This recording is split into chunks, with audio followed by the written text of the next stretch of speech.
más internacional. Buenas noches y bienvenidos, gracias por acompañarnos a esta hora, comenzando una nueva semana. Y para que se enteren con nosotros de lo que es noticia en el mundo, Andrés, muy buenas noches, ¿cómo me le va? Muy bien, Paula, estaba viendo la saga de Star Wars en cuanto a la trilogía, ¿no? Y digo yo, pues James está más de malas que el maestro Obi-Wan Kenobi. Sí, qué lástima lo de James, porque la verdad muchos dicen que no, que es que botó los goles. A mí me parece que a James le fue bien en este partido el fin de semana, donde, bueno, Zidane por fin lo puso de titular. Claro, y no podía ser más inoportuna una lesión que en este momento, cuando está ganándose el puesto, porque va a regresar primero Hazard que él, y si le dieron pocos minutos jugando bien, pues mucho más difícil va a ser si no tiene actuación. Ahora, si no se va para otra parte, el 2 de septiembre todavía no se ha cerrado el mercado. Qué cosa tan complicada. Ya más adelante usted nos profundiza en el tema porque nos interesa a todos los colombianos lo que le pasa a James siempre sí o sí. Pero bien, entramos en materia con la información, hablamos del G7. Allí sí hay una buena noticia. Va a destinar $22 millones a la Amazonía para ayudar a contrarrestar los fuertes incendios que se vienen presentando desde hace más de 20 días allí en el pulmón más grande del planeta. El presidente Donald Trump no asistió a la reunión. Los graves incendios en la Amazonía brasilera obligaron a la cumbre del G7 a cambiar su agenda. Hoy, último día de la cumbre, y tal y como lo había anunciado el anfitrión, el presidente de Francia, Emmanuel Macron, la crisis ambiental en el Amazonas fue tema central de la reunión. Respecto al Amazonas, no solo haremos un llamado, sino que también iniciaremos acciones de todas las potencias mundiales presentes y en asociación con los países de la Amazonía para invertir ahí. En primer lugar, para combatir todos estos incendios que se están produciendo y también para ayudar a Brasil y a todos los demás países afectados. Como primera acción, el presidente Macron anunció que los países miembros del G7 destinarán $22 millones a la recuperación de la selva amazónica. Luego tenemos que invertir en la reforestación en todas partes y permitir que los pueblos indígenas, las ONGs y los locales desarrollen actividades adecuadas al preservar este bosque que necesitamos.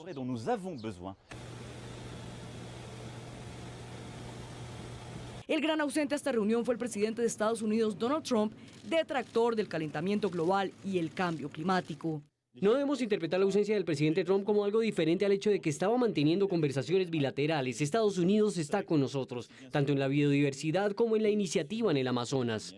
El Amazonas, un área de 7 millones de kilómetros cuadrados que representa el 50% del trópico del mundo y captura un cuarto de las emisiones de carbono del planeta, está en llamas. Es por esto que el secretario general de la ONU anunció una sesión dedicada a la Amazonía durante la Asamblea General de Naciones Unidas en el mes de septiembre. Bueno, y mientras tanto, los incendios en la Amazonía brasileña se recrudecen. Unos 43.000 militares de ese país combaten las llamas en 8 estados. Según las autoridades, van más de 80.000 focos activos de incendios en lo que va corrido de este año. 43.000 militares están desplegados en la zona selvática brasileña, pero no precisamente para combatir grupos al margen de la ley. El gobierno de Jair Bolsonaro tuvo que enviarlos junto con 2 aviones Hércules C-130 para intentar controlar otro enemigo más temible y dañino, el fuego que entre viernes y sábado de la semana pasada activó 1.130 nuevos incendios, la mayoría en la cuenca del río Amazonas. Llevamos combatiendo aquí por más de 2 horas. El camión ya fue reabastecido 2 veces y está regresando de nuevo para reabastecerse. El combate es arduo, pero con toda certeza vamos a tener éxito en la misión. Y es que a pesar de que las tropas del ejército se han unido para tratar de sofocar las llamas, los esfuerzos parecen ser insuficientes. Según el Instituto Nacional de Investigaciones Espaciales, solo en lo que va corrido de agosto se registraron 25.934 focos activos y en lo que va de 2019 han ocurrido un total de 80.626 incendios en todo Brasil. Un poco más de la mitad se han desatado en la Amazonía, aunque ya equivalen al doble de los cerca de 45.000 registrados durante todo el año pasado.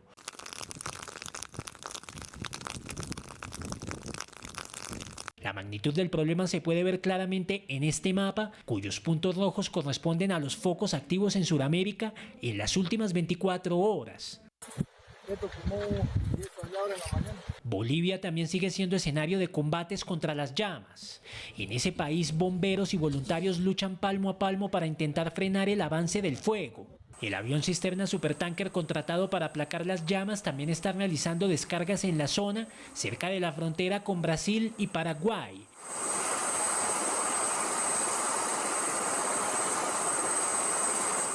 El fuego ha calcinado más de 950.000 hectáreas en Bolivia. Según datos oficiales, el 35% corresponde a bosques y el 65% a zonas con arbustos y pastizales. Y miren ustedes, en medio de la crisis ambiental en la Amazonía hubo un llamativo cruce de palabras entre los presidentes Emmanuel Macron de Francia y Jair Bolsonaro de Brasil. El enfrentamiento surgió por un meme divulgado en las redes sociales. Las discusiones entre los mandatarios de Francia y Brasil traspasaron la barrera de la defensa de la Amazonía y adquirieron un tono más personal. La razón, este meme divulgado por un seguidor del jefe de Estado brasileño en la red social Facebook, que decía: ¿entienden ahora por qué Macron ataca a Bolsonaro? Apuesto a que son celos de Macron. En él aparecen fotos del presidente sudamericano y su homólogo francés junto a sus esposas. El montaje compara a la primera dama francesa Brigitte Macron con su par brasileña Michelle Bolsonaro de 37 años, 29 menos que su homóloga francesa.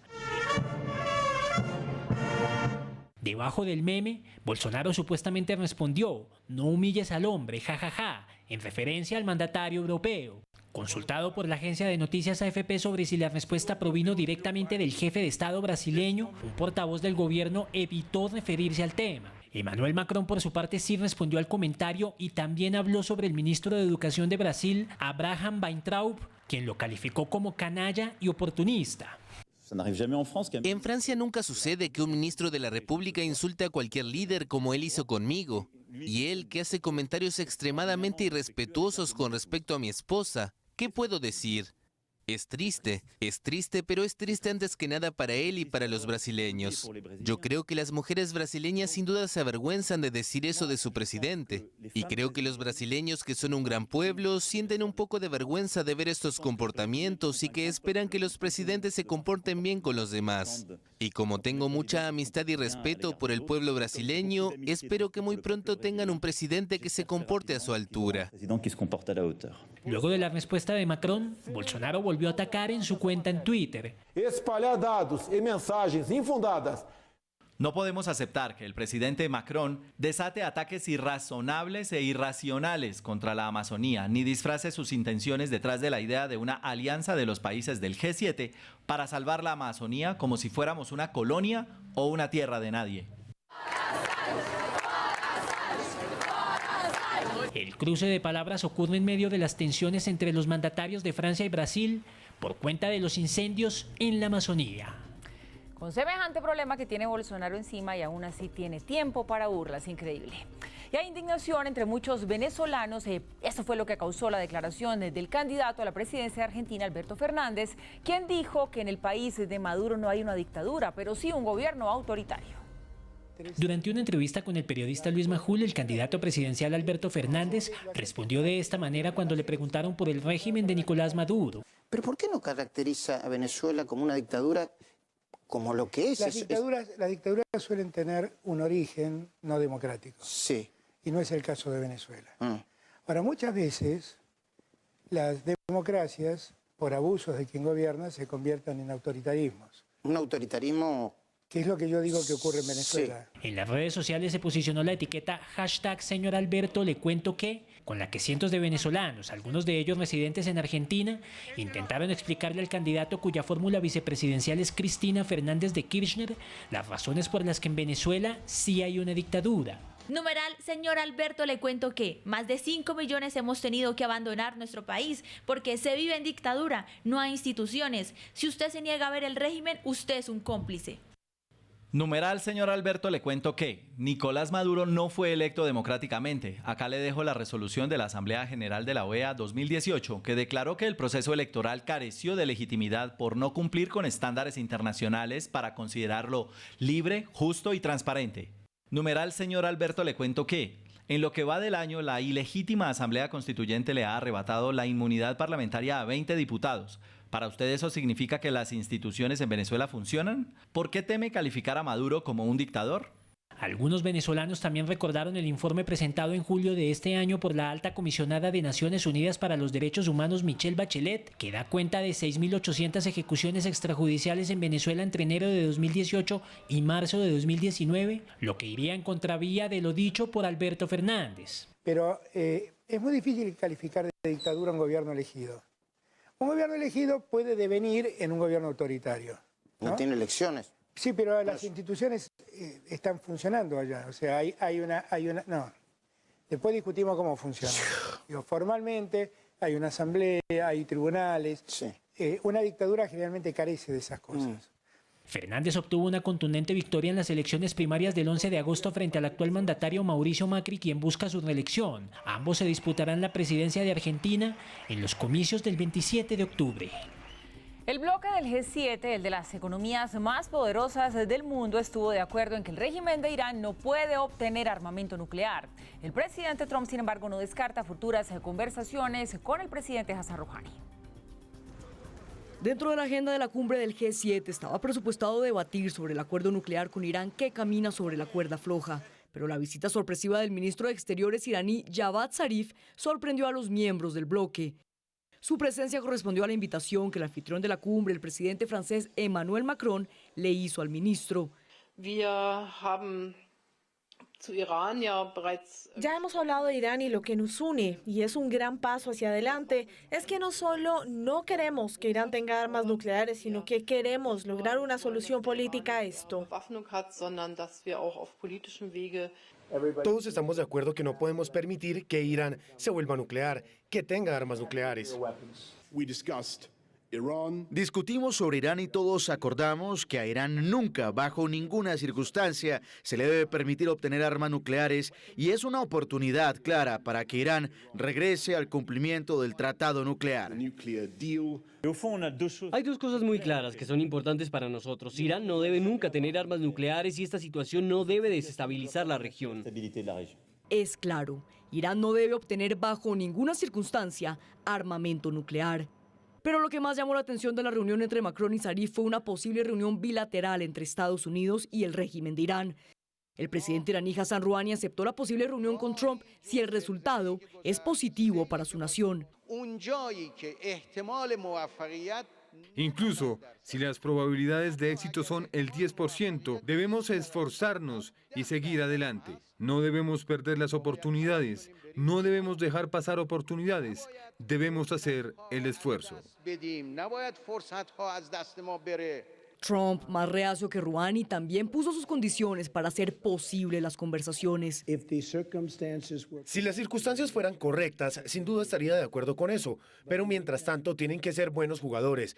¿Comprendes lo que eso significa?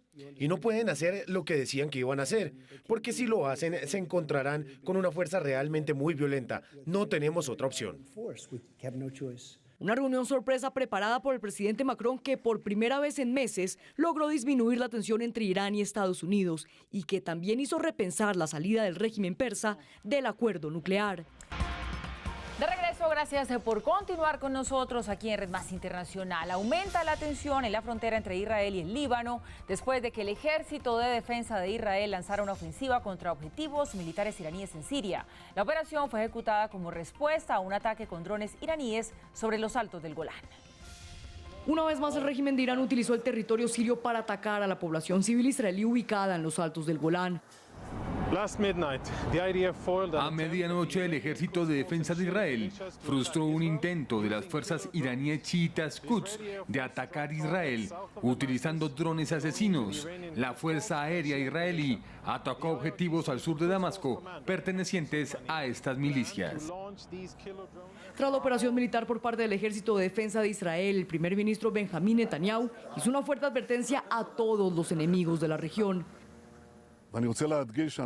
Quiero enfatizar que no toleraremos ninguna agresión contra Israel de ningún país de la región. Cualquier país que permite que su territorio sea utilizado para agredir a Israel enfrentará consecuencias y, repito, el país tendrá consecuencias. Durante la ofensiva israelí fueron impactados varios objetivos militares iraníes, entre ellos un edificio de inteligencia del grupo terrorista Hezbollah que opera desde el sur del Líbano y es financiado por el régimen persa. Por este ataque, el líder del grupo terrorista Hassan Nasrallah subió el tono y lanzó una amenaza al Estado de Israel. Le digo al ejército de Israel en la frontera, estén en guardia y esperen por nosotros. Esperen por nosotros 1, 2, 3 o 4 días. Esperen por nosotros. El ejército de Israel subió su alerta en la frontera con el Líbano pese a que sus ciudadanos intentan llevar una vida normal. Realmente no siento la tensión en la frontera. Vivimos normal, nos divertimos, vamos al río, vamos a restaurantes. Tenemos mucha diversión y viajamos, y todo está al lado de la frontera. Israel culpa al régimen de Irán por esta escalada de violencia en su frontera con el Líbano y pide a la comunidad internacional que actúe de inmediato y detenga los ataques. Bueno, y volvemos a la región porque un grupo de venezolanos que no pudieron ingresar a Ecuador bloqueó el puente Rumichaca y pidieron una prórroga para que los dejen ingresar a ese país sin visa. Este era el panorama hoy en el puente que comunica Ecuador y Colombia. Centenares de venezolanos lo bloquearon por una razón. La gran mayoría de estas personas, nuestro destino es hacia Perú, Chile, Argentina. Tenemos familiares que nos están esperando. Nosotros no vinimos a invadir Ecuador en ningún momento. Lo que queremos es que nos den el pase. Solamente que nos dejen pasar del puente para allá.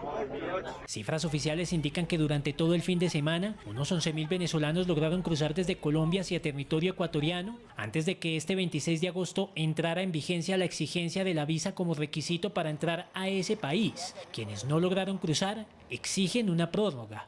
Aquí estamos pacientemente en una marcha pasiva. No vinimos a partir carros, ni a quemar caucho, ni a hacer nada de lo malo. Solamente queremos que nos colaboren. Aquí hay niños que tienen fiebre, que no han comido. En las últimas horas, el diario El Comercio reportó la muerte de un ecuatoriano que llevaba 40 años residiendo en Venezuela y que al parecer sufrió un infarto en el paso de Rumichaca en la frontera entre Colombia y Ecuador. 572 millones de dólares deberá pagar Johnson & Johnson por la crisis de opioides en los Estados Unidos. Acusan a la empresa de contribuir al deterioro de la salud con analgésicos adictivos. La farmacéutica fue hallada culpable de alimentar la crisis de opioides en Oklahoma. El juez del condado de Cleveland, Tad Bogman, ordenó a la empresa pagar la histórica suma como indemnización tras hallar a la empresa culpable por el excesivo consumo de opioides de prescripción con efectos negativos comprobados desde 1990. Se trata de la primera vez que un tribunal en una instancia judicial encuentra culpable a una empresa por el excesivo consumo de opioides ya calificado por las autoridades sanitarias como una epidemia. El juez no solo dice que debe ser frenado de inmediato, sino además hizo un llamado a responder demandas similares que están en 40 estados. Se trata de una decisión que sienta un precedente para las demandas presentadas contra la industria farmacéutica. Johnson & Johnson deberá pagar 572 millones de dólares por su responsabilidad en esta crisis. Solamente en Oklahoma, más de 6.000 personas han muerto por sobredosis de analgésicos desde hace 19 años. La tormenta tropical Dorian se fortalece mientras avanza rumbo hacia las principales islas del Caribe. Podría convertirse en huracán en las próximas horas. Dorian se fortalece de manera estable y podría llegar a convertirse en huracán, según el Centro Nacional de Huracanes. Con vientos de hasta 120 kilómetros por hora, podría llegar a huracán de categoría 1 en las próximas horas, mientras sigue avanzando hacia el Caribe. Podría llegar a Puerto Rico y República Dominicana. En Puerto Rico se preparan para el impacto de Dorian, aún con el recuerdo del nefasto paso del huracán María en septiembre del año 2017, que dejó más de 3.000 personas muertas. Barbados, Santa Lucía y Granadina son algunos de los lugares donde fue emitida la alerta para los próximos días. Estados Unidos y China mostraron este lunes un tono más conciliador, lo que mejoró el comportamiento de los mercados, a pesar de que el yuan se devaluó nuevamente a un valor que no registraba hace más de una década. La incertidumbre se mantiene.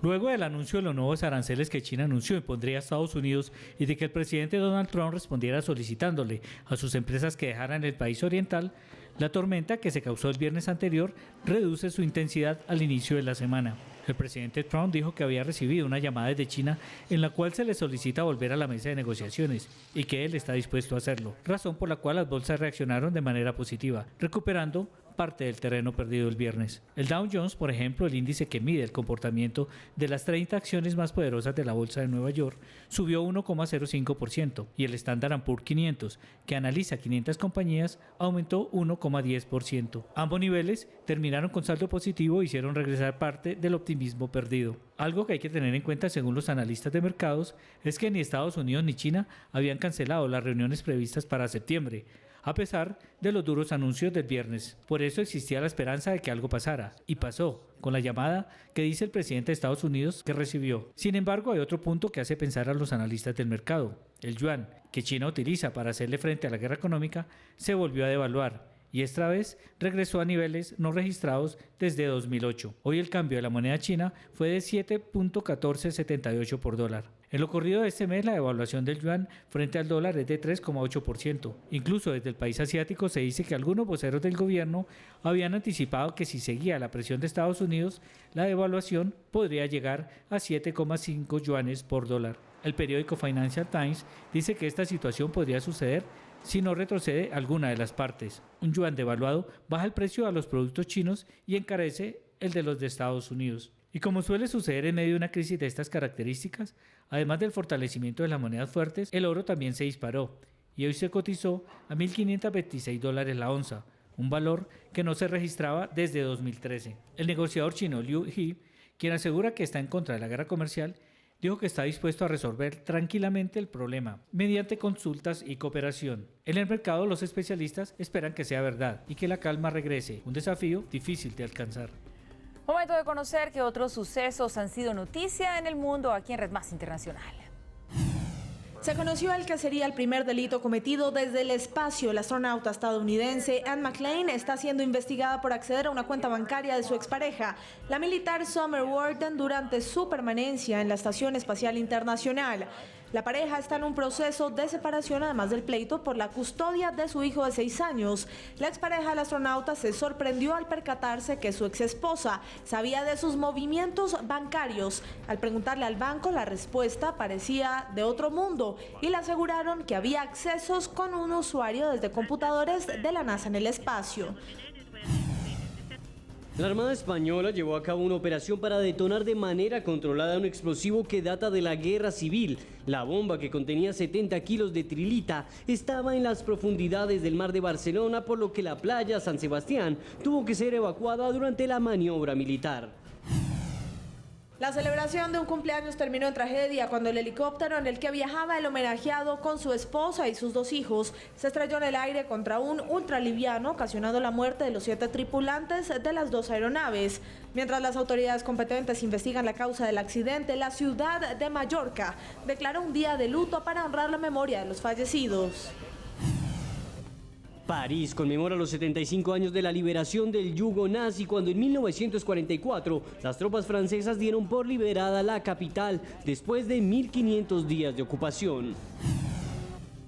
El primer ministro canadiense Justin Trudeau se robó las miradas en la cumbre del G7. No solo se hizo viral el saludo cordial de Melania Trump, sino también se robó las miradas durante su salida a trotar antes de iniciar la última jornada de la cumbre del G7. Y seguimos con más. Cerca de 900 mexicanos rompieron el récord de la danza folclórica más grande del mundo. La hazaña fue lograda durante el Encuentro Internacional de Mariachi en Guadalajara. Vestidos con trajes típicos, con guitarras, violines y otros instrumentos, Precisamente hace alusión a todos estos instrumentos que llevan. bailarines de todas las edades y de distintas nacionalidades mostraron su talento al ritmo de la canción tradicional mexicana El Jarabe Tapatío, interpretada por un grupo de mariachis que asisten a un encuentro anual en la ciudad mexicana de Guadalajara. El propósito, establecer un récord Guinness para el baile folclórico más grande del mundo. Hoy tenemos el desfile de este encuentro internacional del mariachi y la charrería, que viene muchísima gente internacionalmente de Bolivia, de Ecuador, de Estados Unidos. Es nuestras raíces, somos de padres músicos mariachis también. En realidad es nuestro futuro, nuestro presente y también nuestro pasado. Miles de personas se reunieron en el centro histórico de la ciudad para admirar la belleza y el colorido de los trajes típicos que ondeaban al ritmo de la música de mariachi, que hasta el próximo 2 de septiembre invadirá las calles de Guadalajara. Crece la expectativa por el próximo lanzamiento de Star Wars, El Ascenso de Skywalker, un film que va a cerrar un ciclo de 40 años y que el público mejor podrá disfrutar en diciembre. Nosotros nos despedimos con el tráiler.